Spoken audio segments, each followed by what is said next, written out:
show was very successful. Each episode was being watched by almost 25 million people every week.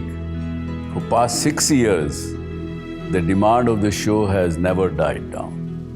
People write to us, people ask for the show to restart again. Hence, we are beginning the show once again on All Z Network, also on WION, which is the global network channel from India. Again, thank you for your love and affection. See you soon at Subhash Chandra Show.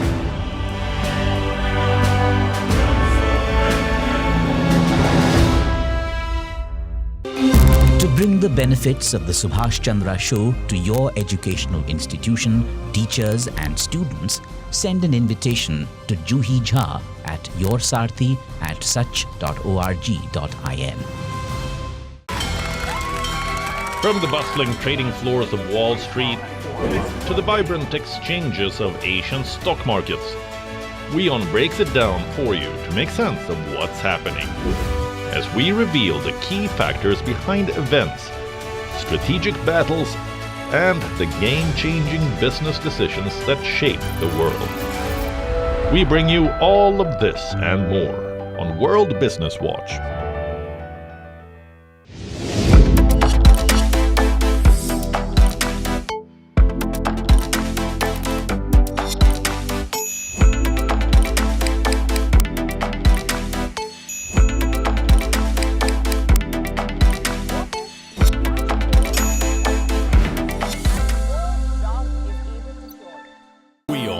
India's global voice, the channel that brings you the biggest stories from across the world through India's lens.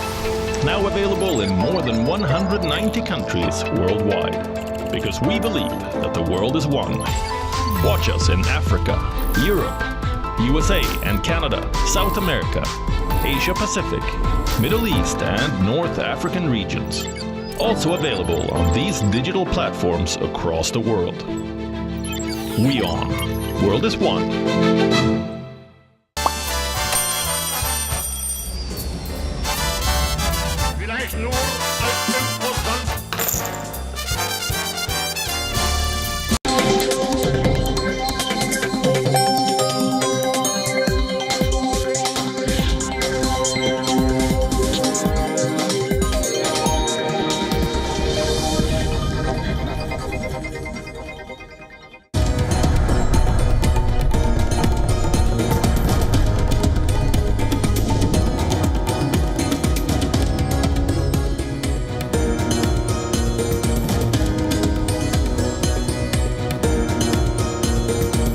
Hello everyone, welcome back. You're watching WION World is One. This is World DNA, the show that gets you ahead of the rest. I'm Shivan Chandna. And I'm Jyotsna Kumar, and on the show today, in his first address to the nation since dropping out of the race, President Joe Biden told Americans that it was time to pass the torch to a new generation of political leaders. In the final words of his speech, Biden reverted to familiar themes from his now concluded presidential campaign and thanked the Americans for giving him the opportunity. We'll break down the speech for you on the show today. Also on the show, we bring you the latest on Israeli Prime Minister Benjamin Netanyahu, who delivered his fourth address to a joint session of the United States Congress. Netanyahu pledged to achieve total victory against Hamas and denounced American opponents of the war in Gaza. Netanyahu also used the high-profile address to a joint meeting of Congress to emphasize long-standing and close ties between the United States and Israel. We'll get you the latest on that front as well. Let's start with the headlines.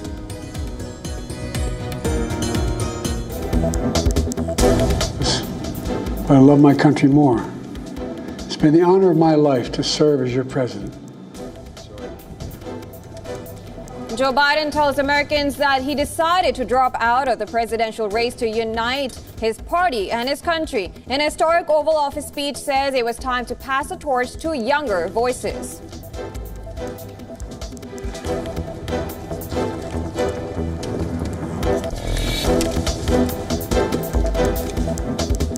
Are your enemies.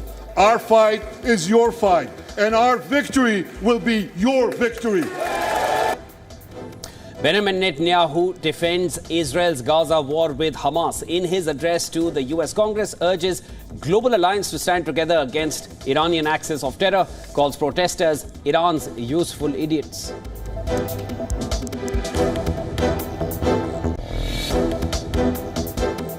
There's never been a lunatic like this in the White House, and we've had some bad ones.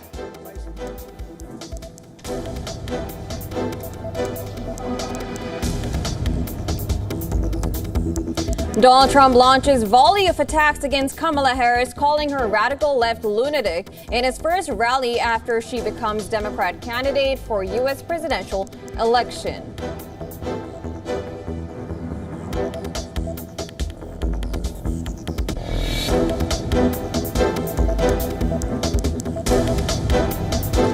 US and Canadian warplanes intercept 2 Russian and 2 Chinese bombers near the state of Alaska. Joint US-Canadian Defense Command says the aircraft were operating an air defense identification zone.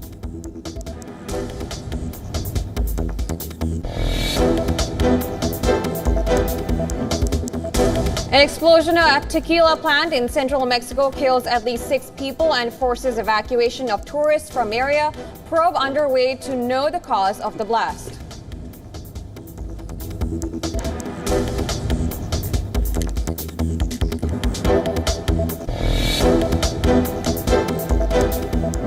Copa America champions Argentina lost to Morocco in the opening match of the Olympic football tournament. The game was suspended for nearly 2 hours due to crowd trouble.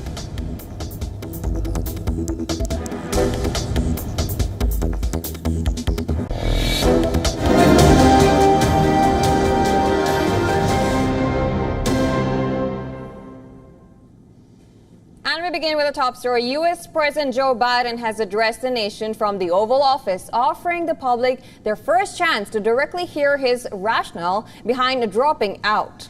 Now, this was Biden's first address since he announced his decision to withdraw from the presidential race. Biden outlined what pushed him to his decision after weeks of withstanding persistent pressure, saying he had to unite his party if democracy was to be defended.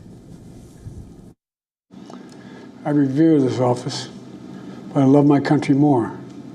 It's been the honor of my life to serve as your president. But in the defense of democracy, which is at stake, I think it's more important than any title. Biden stuck to his belief that his vision for the country merited a second term, but his speech reflected his awareness of the voices calling on him to stand down. The president acknowledged that there is a time and place for long years of experience and a time and place for new voices.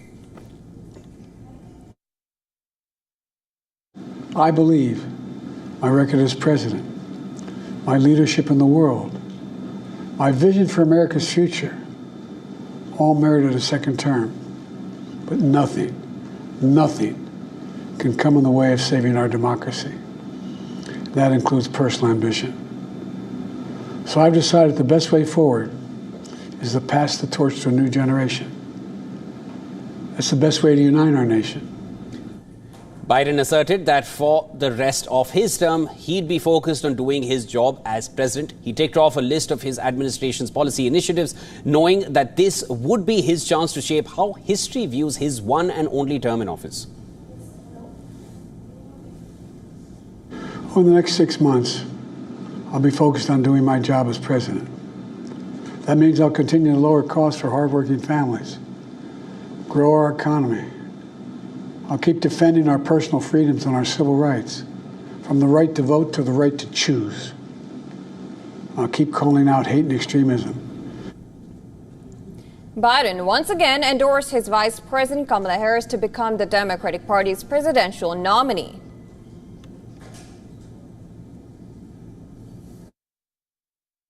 I'd like to thank our great Vice President Kamala Harris. She's experienced, she's tough, she's capable. She's been an incredible partner to me and a leader for our country. Passing on the torch, Biden expressed his love and gratitude for the belief that Americans have shown in him. And with an eye on the presidential race, he backed the Democratic Party's bid, saying America is at an inflection point and has to choose between hope and hate, between unity and division. We have to decide, do we still believe in honesty, decency, respect, freedom, justice, and democracy? In this moment, we can see those we disagree with not as enemies, but as fellow Americans. Can we do that? As Biden addressed the nation, dozens of people gathered in support in Lafayette Square in front of the White House. Supporters held signs and chanted, "Thank you, Joe," saying they are grateful for the president and his service to the country.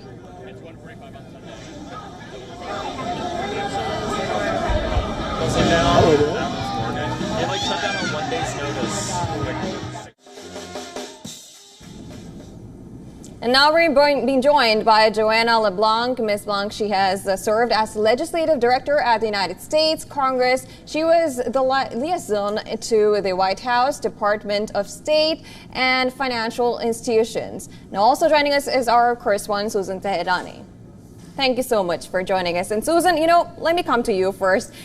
We did talk about his speech and, it wasn't really political. It was more of like emotional, but he still tried and focused and put in, some political elements. Do you think he missed the chance of going more political, or how did you think of the speech?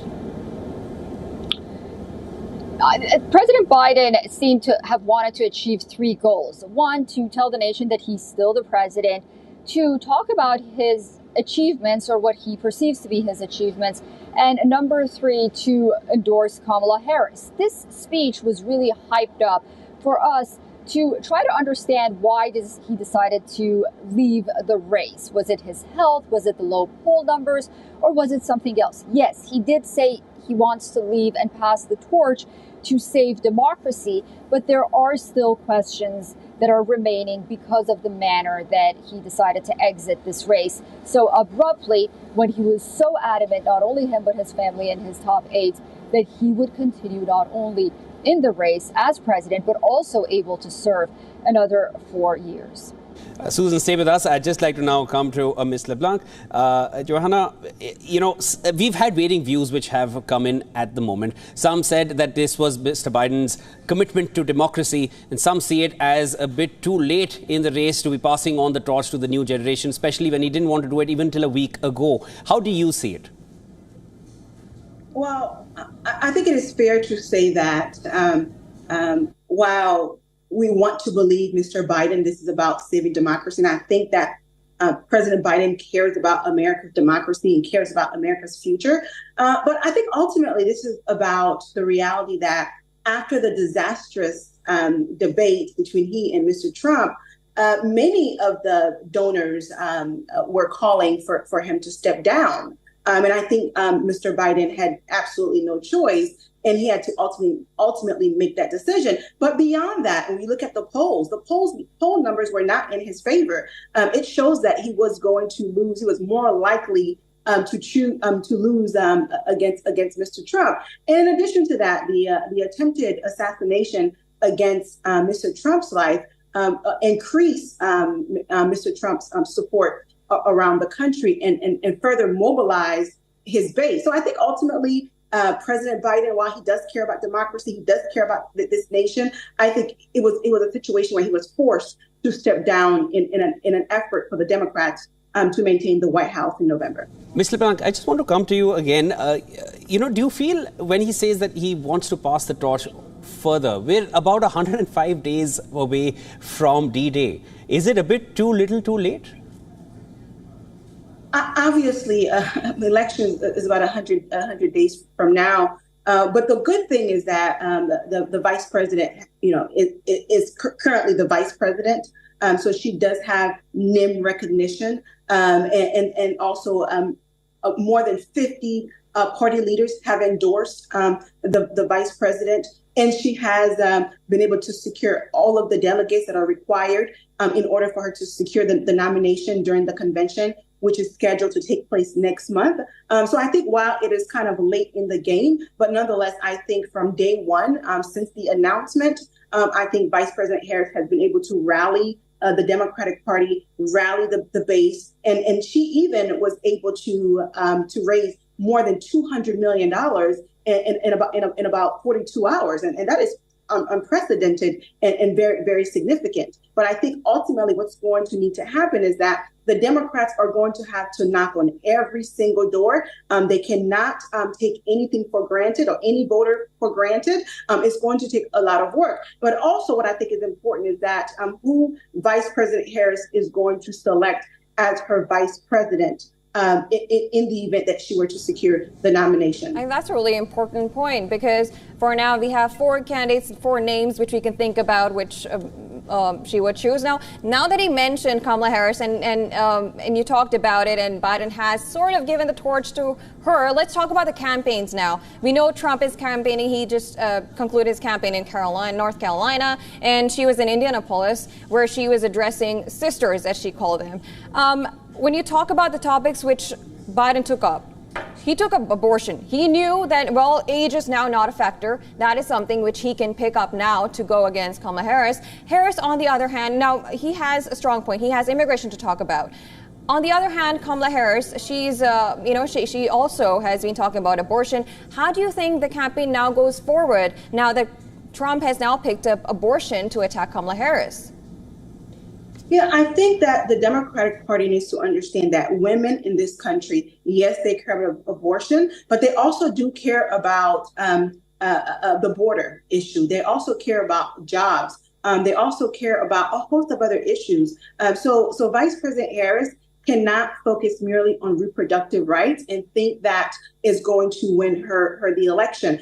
She has to focus on other issues that the American people care about. You know, things like, the student debt crisis here in this country, and being able for someone to fill up their gas tank and be able to take a vacation at the end of the year. All of those things are pertinent to the American people and have to be addressed adequately. But what I think the administration failed on was initially they gave Vice President Harris the portfolio to handle the border crisis, which is a complete mess, because the border crisis is an issue that cannot be resolved during one administration, because part of the problem is not just some of our domestic laws, but also some of the foreign policies that have led to the underdevelopment of many countries around the world that the U.S. is supposed to be friends to. And also the issue of climate change have led to the increase of migration, folks taking dangerous routes to come to the shores of America, hoping to be able to pursue the American dream. And unfortunately, that portfolio has not been addressed properly. And I think Mr. Trump is going to leverage on that, and he's going to attack the Democrats on that particular issue. And many Americans are very concerned about this issue. And another thing I think Mr. Trump was very savvy in doing is that I think one of the reasons why he selected J.D. Vance as his running mate is because he has an Indian a wife. And as you know, Vice President Harris is of East Indian descent. So I think that he's looking to split the vote from that region who are based here in America, which I think was very smart on his end. Made some pertinent points there, Ms. LeBlanc. That was Johanna LeBlanc, of course, and Susan Tehrani. Susan, we'd have to move further from here. We're a little short on time. We'll connect with you a little later in the day again. And Ms. LeBlanc, thank you so much for joining us and sharing all your insights. Thank you for having me. Too much to talk about in too little time. Well, we move on. Republican presidential candidate Donald Trump unleashed a barrage of attack lines against his new opponent, Vice President Kamala Harris. Well, Trump called Harris new victim to defeat and accused her of deceiving the public about President Joe Biden's ability to run for a second term. Trump opened his speech by claiming that Biden quit the race because he was losing so badly in the polls. The former president then went on to attack Harris and described Vice President Harris as the most liberal politician ever elected in American history. You're not going to have a country left. So now we have a new victim to defeat. Lion Kamala Harris, Lion, L-Y-I-N apostrophe. The most incompetent and far-left vice president in American history. By the way, they did a poll. She was rated the worst vice president in history. I've never seen that poll before, but that's the poll. Together we will win North Carolina in an epic landslide. We're way ahead in the poll. He also raised the politically explosive issue of abortion after Harris pledged to put abortion rights at the center of her campaign and to fight for the right to control one's own body. Do you know this, right? A word called what? Abortion. She's a radical, crazy person. When you compare my position on abortion to that of Kamala Harris, my position is 8 points higher in the polls, and that's because she is so radical. She wants abortions in the 8th and 9th month of pregnancy. That's fine with her, right up until birth, and even after birth, the execution of a baby, because that's not abortion, that's the execution of a baby.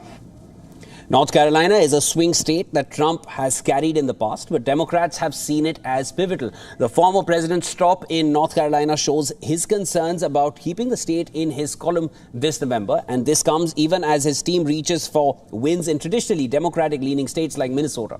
Trump is set to visit that state on Saturday. Now, Trump's address comes as Harris is hitting the campaign trail armed with President Joe Biden's endorsement. Interestingly, a Reuters Ipsos poll shows that Harris with a marginal 2 percentage point lead over Trump with 44% to 42%. And furthermore, a CNN poll conducted by SSRS showed Trump leading Harris 49% to 46%.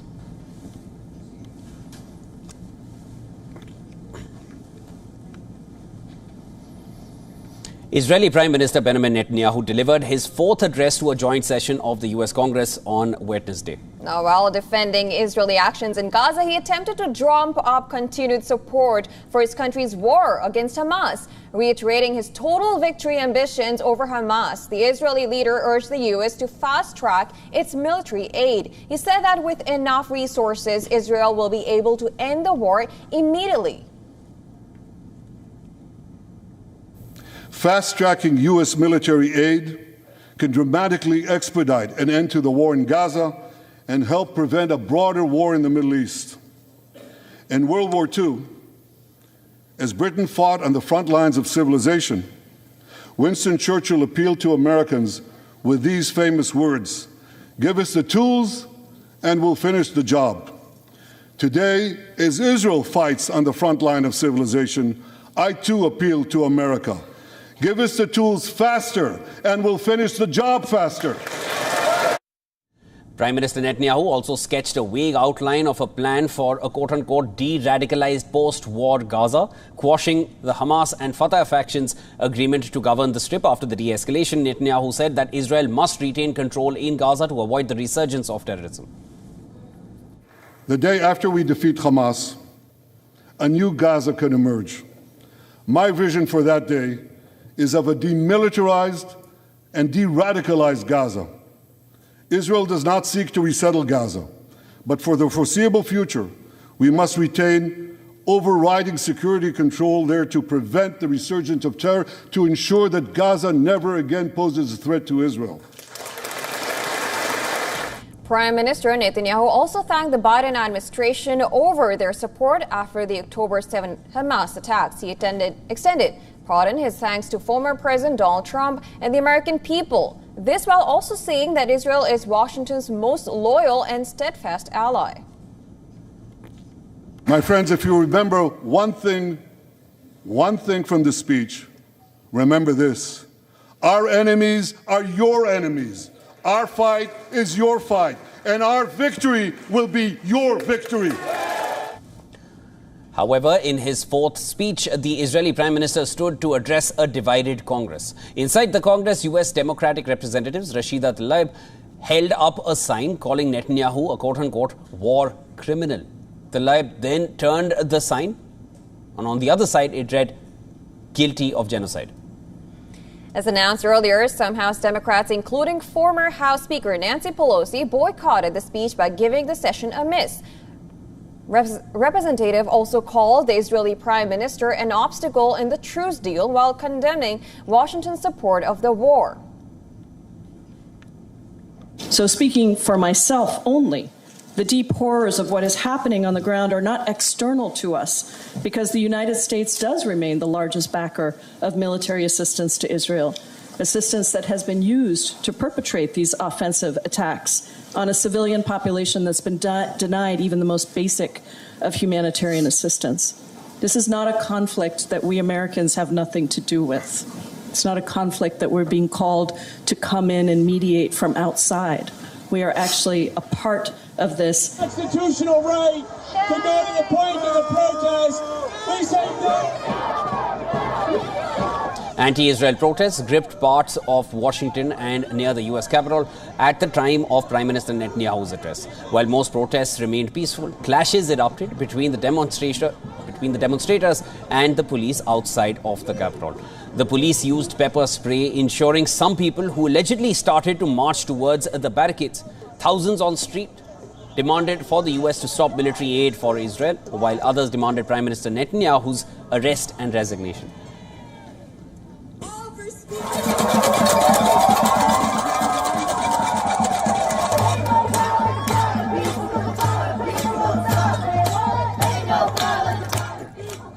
This comes as Prime Minister Netanyahu took jabs at Iran for funding anti-Israel protests in the U.S. He also called the protesters, and I'm quoting here, Iran's useful idiots. He called on the global alliance to unite and stand against Tehran's quote-unquote axis of terror. Iran is funding the anti-Israel protests that are going on right now outside this building. Not that many, but they're there, and throughout the city. Well, I have a message for these protesters. When the tyrants of Tehran, who hang gays from cranes and murder women for not covering their hair, are praising, promoting, and funding you, you have officially become Iran's useful idiots. Now, since October 7th, the Israel-Lebanon border has witnessed long-drawn tensions, which continues. Well, and at times, worrying indicators pointing towards the possibility of a full-blown war towards Israel and Israel's northern neighbor. For over 9 months now, both sides have fired rockets and missiles at each other. The volatility led to mass evacuations from several villages and communities near the southern Lebanon border. I am a regional bus driver. I went out for a walk with the dog and went towards the bus when the siren sounded. I looked at the projectiles. They were going in the opposite direction from me. At some point, they came towards me and I ran with the dog, hid under the bus, and the Katyusha rocket fell just 3 meters from me. And that's probably what saved me. The bus was damaged by shrapnel and it was really close this time. War is almost the same for the last 9 months. We had good days of us hitting Hezbollah. We had bad days of them hitting us. It's almost the same all year, all the 9 months. In some cases, there are bad days. We'll deal with them. And in some cases, we have good days. So it hasn't changed a lot. Since October last year, airstrikes by Israeli forces have reportedly killed over 350 Hezbollah fighters and 100 civilians. That includes medics, children, and journalists. On the other hand, attacks by Hezbollah have killed 10 Israeli civilians, a foreign agricultural worker, and 20 Israeli soldiers.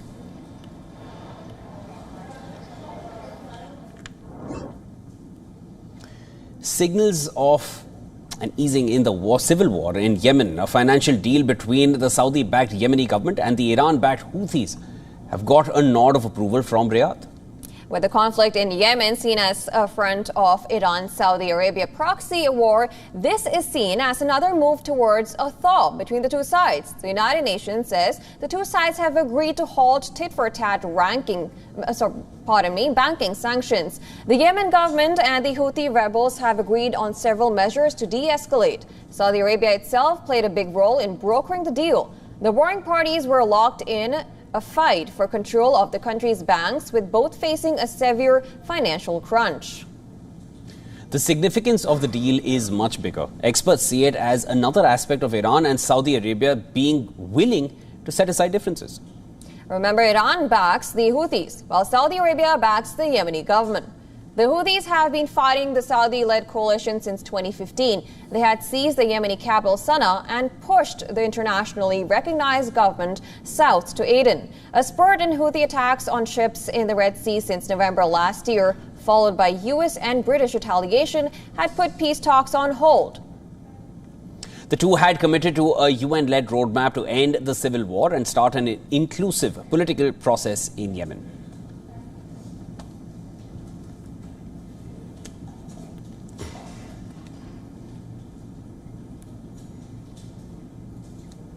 And it's time now for a quick break, but don't go anywhere. On the other side of the World DNA. Of course, we are going to be back on the other side. We bring you more updates. US lawmakers express concerns over China's Great Firewall technology being exported to control information abroad. Experts warn this could create a global network of authoritarian surveillance states.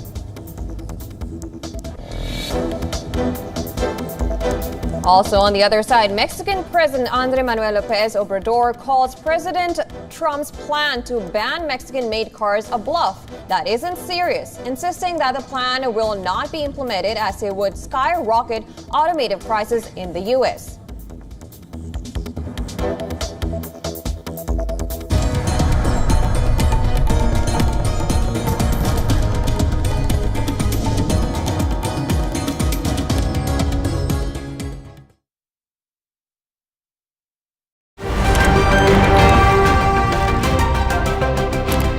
Ready to dive into your daily dose of news? Bringing you what's trending in the West and all that's setting trends in the East.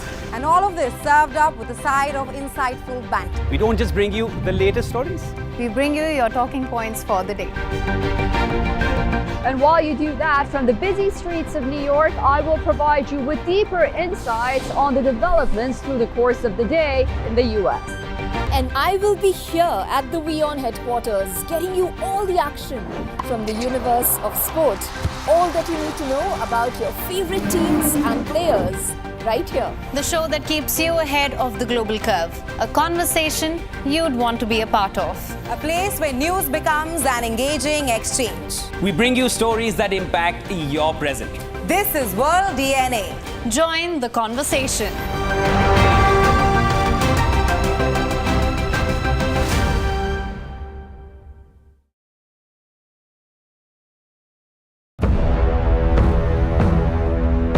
Europe tries to nip the migration menace in the bud at a forum in Libya, with the Italian Prime Minister warning people facilitating what she termed desperation of the fragile North Africans.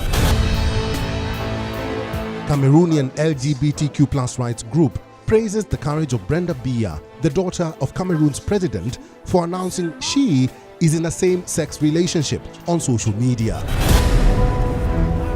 And suffering frequent war-triggered 15-hour power outages, Sudanese people escaped to the beach as temperatures soar in the coastal city of Port Sudan.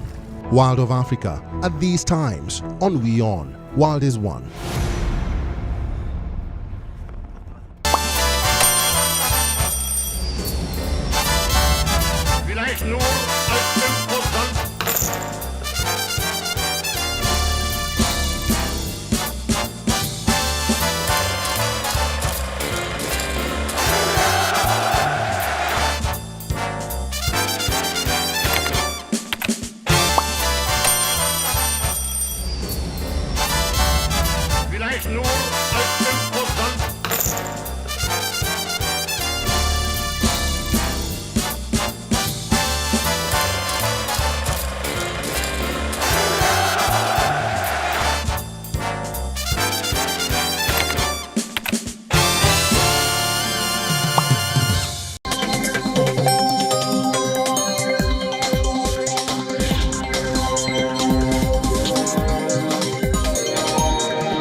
Welcome back. This is me, Jyotsna Kumar, with my colleague Shivantana. We are back with more updates. We'll start with the headlines first. I revere this office, but I love my country more. It's been the honor of my life to serve as your president. Joe Biden tells Americans that he decided to drop out of the presidential race to unite his party and his country. In a historic Oval Office speech, says it was time to pass the torch to younger voices.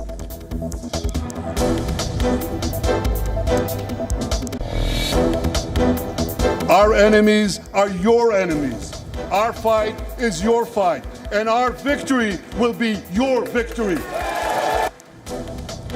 Benjamin Netanyahu defends Israel's Gaza war with Hamas. In his address to the U.S. Congress, urges global alliance to stand together against Iranian axis of terror, calls protesters Iran's useful idiots.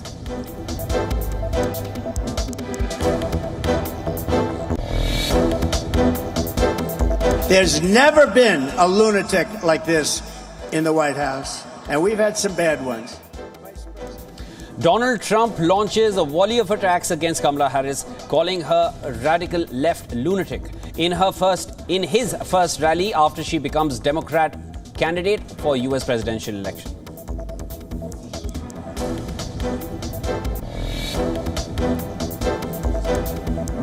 U.S. and Canadian warplanes intercept 2 Russian and 2 Chinese bombers near the state of Alaska. Joint U.S.-Canadian Defense Command says the aircraft were operating in Air Defense Identification Zone.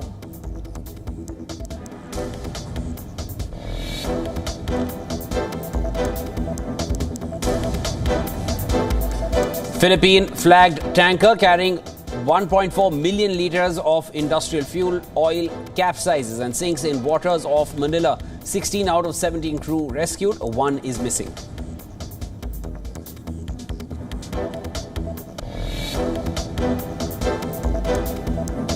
Fire breaks out at JFK Airport in New York, leading to injuries of 9 people and cancellation of flights. Eyewitnesses video show smoke inside the waiting area as fire alarms go off at Terminal 8.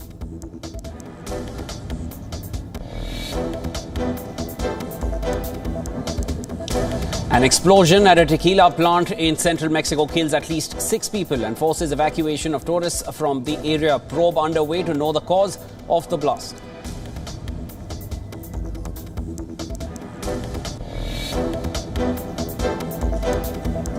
Men's world number 1 Yannick Sinner joins the ever-growing list of Paris Olympics absentees. The Italian pulls out due to tonsillitis.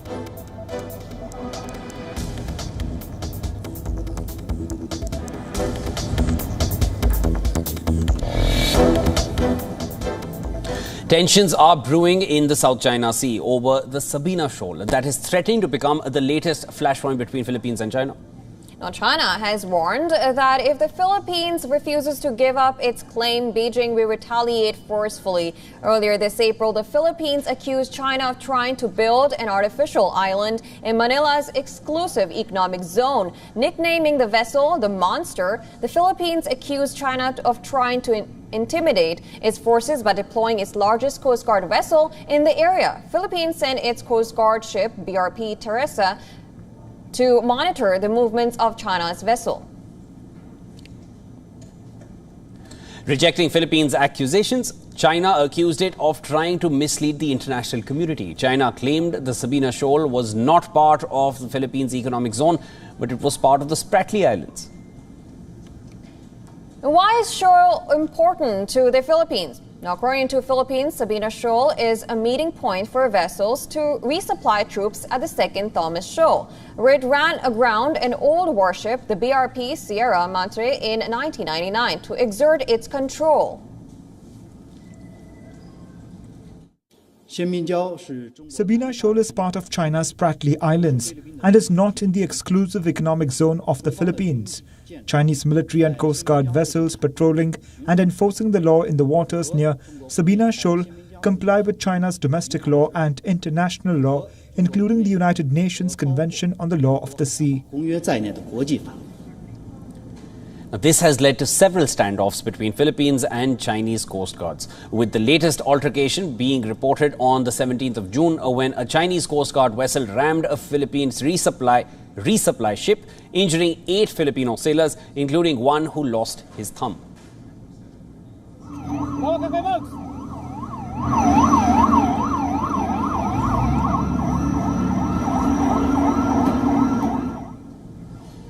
Analysts claim that close on the heels of the Second Thomas Shoal, Sabina Shoal could be next flashpoint if China and the Philippines don't bridge the mistrust. According to Song Zhongping, a former People's Liberation Army instructor, China will take tough measures if Philippines continues its provocations.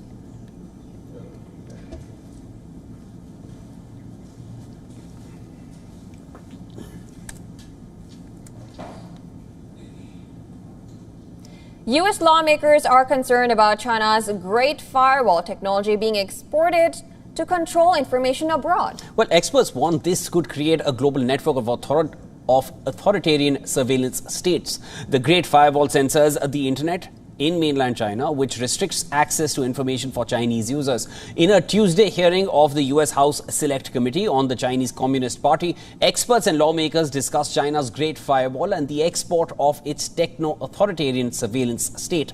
Lawmakers like Congressman John Mulliner believe China is trapping its people in a controlled information bubble.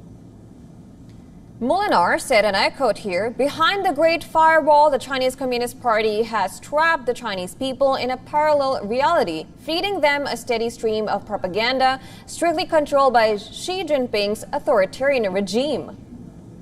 The committee discussed helping Chinese citizens by bypassing China's censorship and helping the Chinese access the free internet.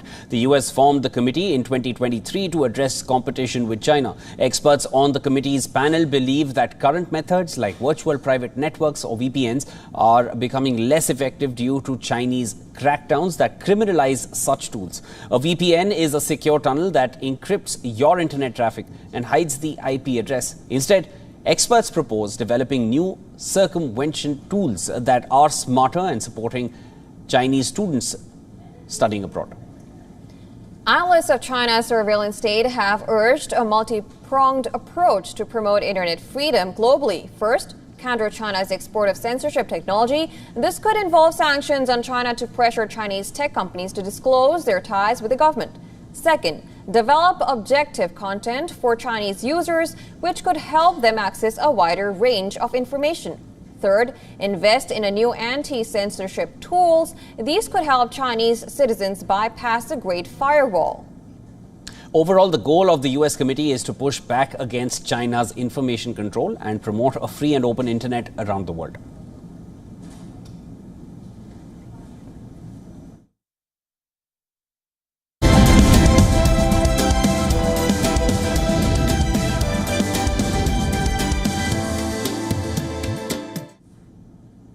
All right, next up, let's get you a glimpse of what's happening in the world of technology. A global tech outage last week caused by a faulty update from CrowdStrike's security software on Windows systems disrupted businesses around the world, including Malaysia. Malaysia's digital minister, Gobind Singh Deo, has urged Microsoft and CrowdStrike to compensate companies that lost money due to the outage. According to the minister, 5 government agencies and 9 companies in aviation, banking and healthcare in Malaysia were impacted. He met with representatives from both firms to request a full report on the incident and discuss ways to prevent similar outages in the future. The minister has also asked the companies to consider compensating affected businesses and said the government would help with the claims process if possible.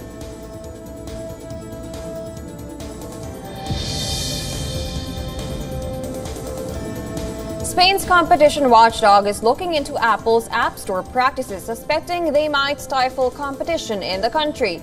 The regulator, known as CNMC, is concerned that Apple might be treating app developers unfairly. These practices, if proven, could be a major offense and result in a hefty fine of up to 10% of Apple's global income. Apple denies any wrongdoing and insists that all app developers, regardless of their size, are treated equally on the App Store. The company says it's cooperating with the investigation and will address the regulators' concerns.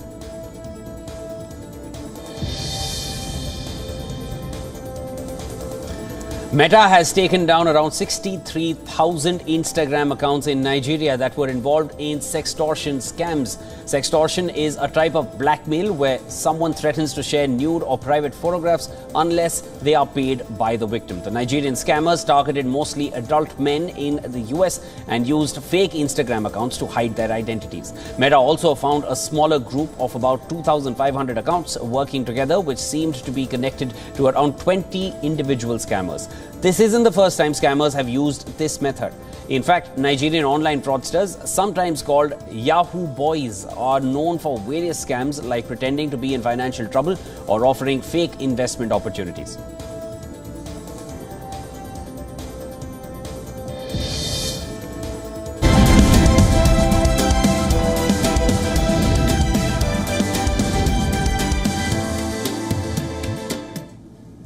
I think we talked about this, Joanna. Mexican President Andrés Manuel López Obrador has called President Trump's plan to ban Mexican-made cars a bluff that isn't serious. Well, President Manuel López Obrador, known as AMLO, said that Trump's plan will not be implemented since it would lead to a substantial increase in car pricing in the US. AMLO also said that he isn't worried about remarks made by Trump during his campaign, given Trump had previously supported the North American Free Trade Deal, USMCA, while in office. His comments were in reaction to a question concerning Tesla's intention to postpone investing in its proposed northern Mexico factory until after the US election.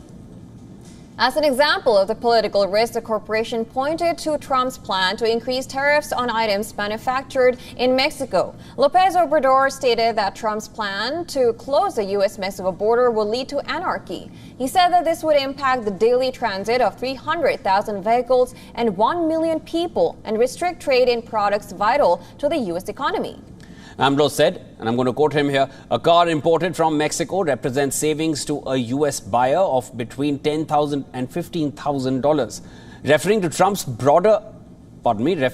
border plans, he said to take such a step would be tantamount to calling for a rebellion on both sides of the border because of the damage it would cause to people, industry and commerce. In response to Tesla CEO Elon Musk's remarks during Tuesday's earnings call, Mexican real estate investment trust shares and auto firms' stock fell. The Mexican investment community is preparing for more market turbulence. Rodolfo Ramos, a strategist at Bradesco BBI, said the comments from Trump and Musk are certainly chilling for the industrial sector.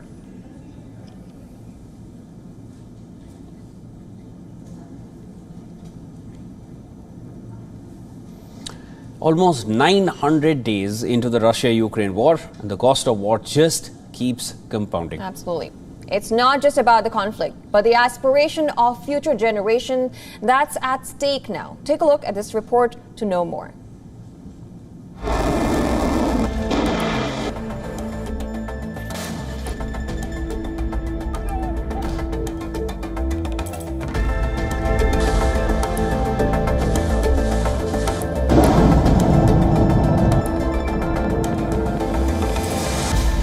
Almost 900 days into the war, Ukraine has reached an agreement with foreign investors to restructure $20 billion in debt. Bondholders like US financial giant BlackRock have accepted a 37% loss on their outstanding bonds. This deal, endorsed by the International Monetary Fund and tied to a $122 billion aid package, aims to save Ukraine billions in debt servicing over the next decade. For Ukrainian citizens, this debt restructuring is a grim reminder of the human cost of war. While the deal frees up resources for defense and immediate governmental functions, it imposes a long-term economic burden on a nation already scarred by conflict. Future generations will inherit significant debt, overshadowing their prospects for economic stability and growth. The wider European region is feeling the economic and humanitarian shockwaves as well.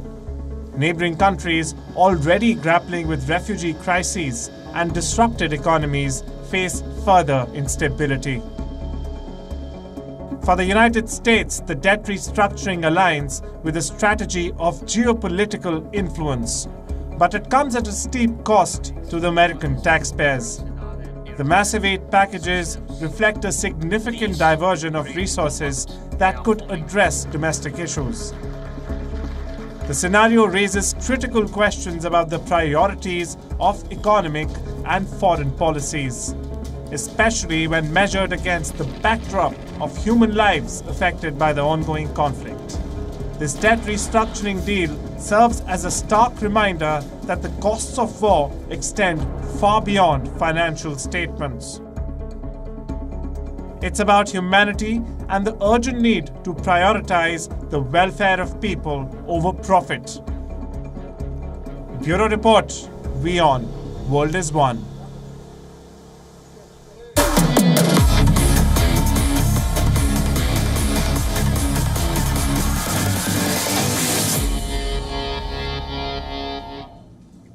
The Paris Olympics officially begins on Friday, July 26th, with an opening ceremony on the River Seine. Well, let's take a quick look at the top stories from the build-up to the Games. US Open women's singles champion Coco Gauff has been named Team USA's female flag bearer.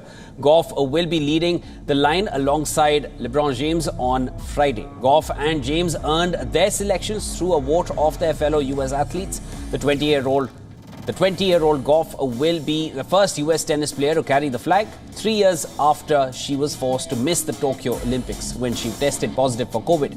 Gauff is expected to compete in both singles and doubles on the clay courts at Roland Garros when the Olympic tennis competition begins on July 27th. An assistant coach and an analyst with the Canadian women's football team were sent home from the Olympics for their part in a spying scandal. The assistant coach was also given a suspended 8-month prison sentence for flying a drone over a New Zealand training session this week in Saint Etienne. Now, head coach Bev Priestman also announced she will take no part in the opening game of Canada's gold medal defense against New Zealand. FIFA has opened disciplinary proceedings against Canada's soccer Priestman, Lombardi, and Mander.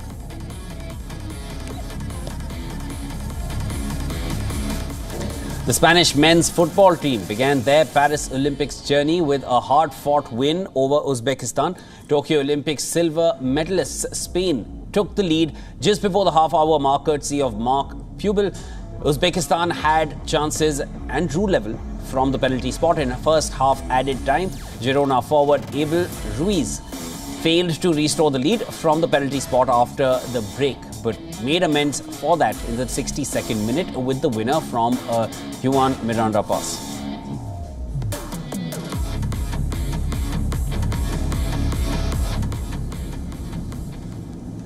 WION's sports editor Digvijay Singh Deo is currently in Paris and he caught up with Indian badminton team's chief coach Pulela Gopichand. Now, the 50-year-old told WION that men's doubles pair of Swati Saraj, Ranki Reddy and Chirag Shetty is one of India's best bets for the medal. Listen in to this excerpt. Indian badminton has been winning big medals at the Olympic Games for a while now, but perhaps for the first time, an Indian badminton team has come to the Olympics targeting multiple medals. I'm privileged to be joined by a legend of Indian sport, Pulela Gopichand. Gopi, we've been having these interactions before all the Olympics we have been together. But is that a fair comment from me to say? Because the rise of Indian badminton perhaps happened at the start was Beijing, where Saina and Nehwal reached the quarterfinals, and after that, it's just been one high after another. Yes, I think overall the last few years or the few Olympics have been good.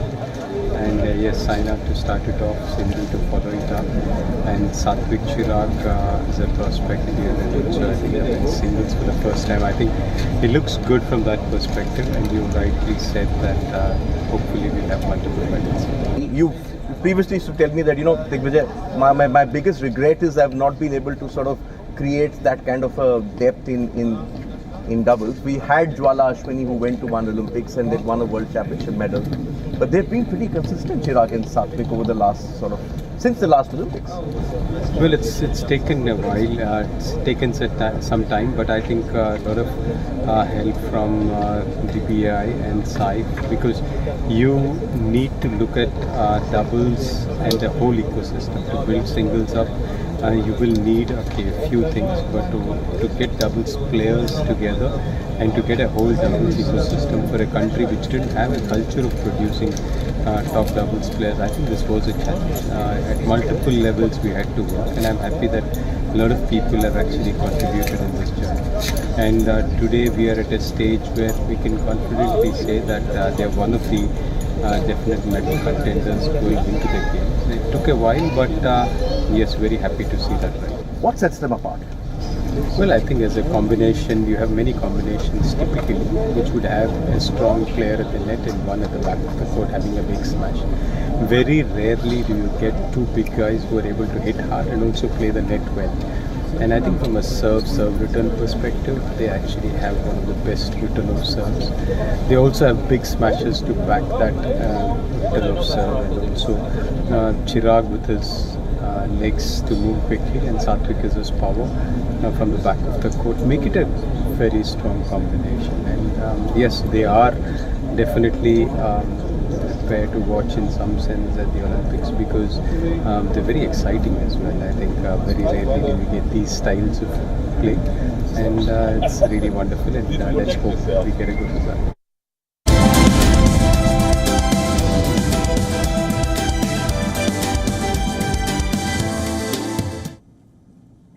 Time now to take a look at what is making news in the world of entertainment. American singer Chris Brown and his 11/11 tour promoter Live Nation are facing a $50 million lawsuit over an alleged assault that occurred following the singer's concert in Fort Worth, Texas. The plaintiffs accuse Brown and several of his associates of brutally beating them backstage. In addition to seeking $50 million in damages, the four plaintiffs are also requesting a temporary restraining order against all defendants.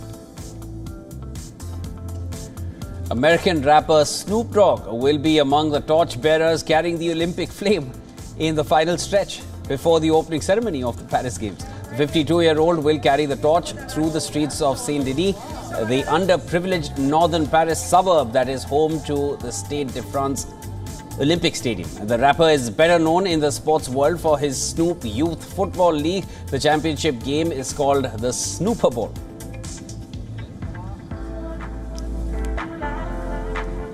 Rap icon Eminem has been honored with the Brit Billion Award. The music legend has marked 7 billion UK streams as calculated by the official charts company. While the rapper held the record for the most consecutive number ones is on the official albums chart, he recently added his 11th number one single with Houdini. Lisa, a member of the global K-pop supergroup Blackpink, is Louis Vuitton's newest house ambassador. The 27-year-old rapper and dancer was a guest at Louis Vuitton's recent Women's Fall and Winter 2024 show in Paris. She joins previously named ambassadors such as Suarez Ronan, Stray Kids, Felix and BTS J-Hope. Earlier this month, it was announced that Lisa would be co-headlining the 2024 Global Citizen Festival at New York Central Park Great Lawn in September.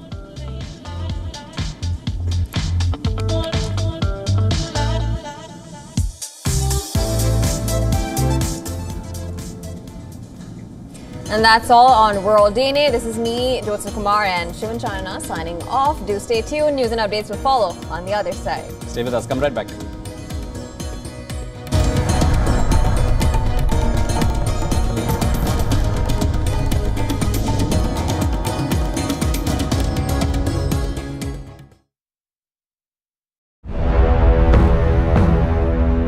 Europe tries to nip the migration menace in the bud at a forum in Libya, with the Italian Prime Minister warning people facilitating what she termed desperation of the fragile North Africans. Cameroonian LGBTQ+ rights group praises the courage of Brenda Biya, the daughter of Cameroon's president, for announcing she is in a same-sex relationship on social media. And suffering frequent war-triggered 15-hour power outages, Sudanese people escaped to the beach as temperatures soar in the coastal city of Port Sudan. Wild of Africa at these times on WION. Wild is one.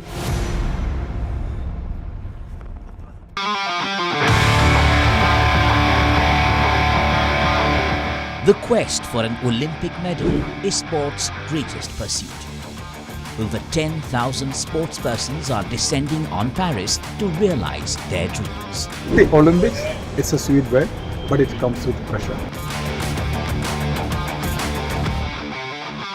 The Olympic Games are the pinnacle of sport, and they demand sacrifices from both sportspersons and those covering it. I'm Digvijay Singhdeo, and I will be tracking the best in sport over the next 3 weeks from here in Paris. Can India's sporting stars double their tally from Tokyo? Will new stars emerge, or will sport's big names maintain their stranglehold? Watch Gunning for Glory through the Paris Olympics at these times on WION.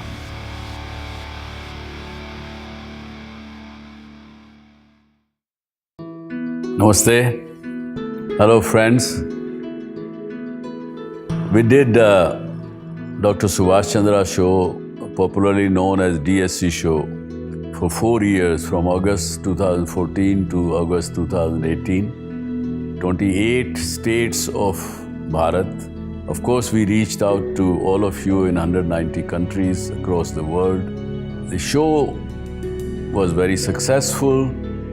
Each episode was being watched by almost 25 million people every week. For past 6 years, the demand of the show has never died down. People write to us, people ask for the show to restart again. Hence, we are beginning the show once again on All Z Network, also on WION, which is the global network channel from India. Again, thank you for your love and affection. See you soon at Subhash Chandra Show.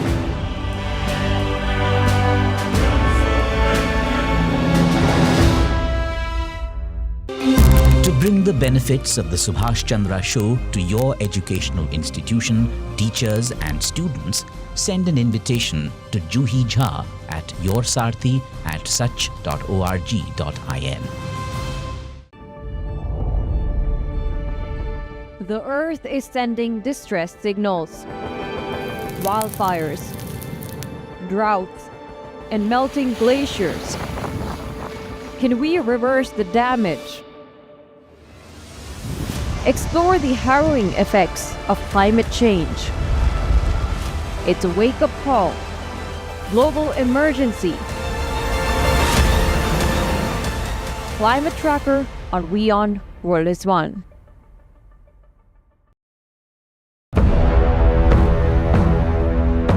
Europe tries to nip the migration menace in the bud at a forum in Libya, with the Italian Prime Minister warning people facilitating what she termed desperation of the fragile North Africans. Cameroonian LGBTQ+ rights group praises the courage of Brenda Biya, the daughter of Cameroon's president, for announcing she is in a same-sex relationship on social media. And suffering frequent war-triggered 15-hour power outages, Sudanese people escaped to the beach as temperatures soar in the coastal city of Port Sudan. Wild of Africa at these times on WION World is One.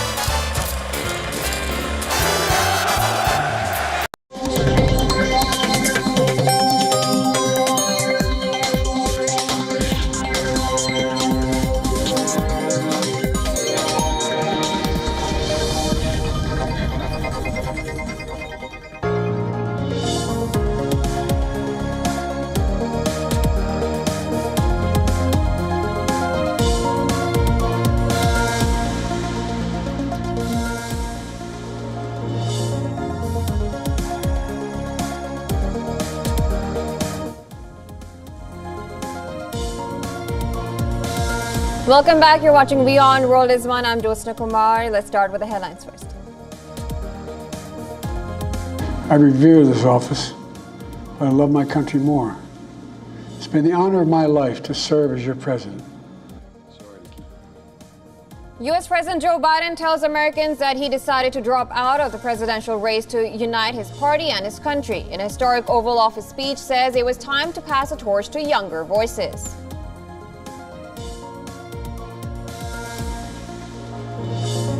Our enemies are your enemies. Our fight is your fight. And our victory will be your victory. Benjamin Netanyahu defends Israel's Gaza war with Hamas. In his address to the U.S. Congress, urges global alliance to stand together against Iranian axis of terror, calls protesters Iran's useful idiots.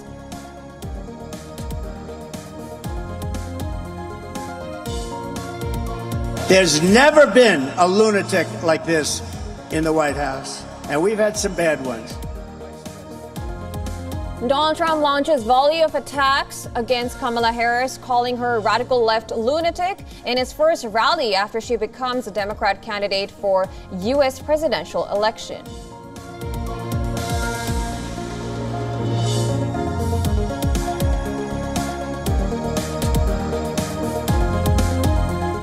U.S. and Canadian warplanes intercept 2 Russian and 2 Chinese bombers near state of Alaska. Joint U.S.-Canadian Defense Command says the aircraft were operating in Air Defense Identification Zone.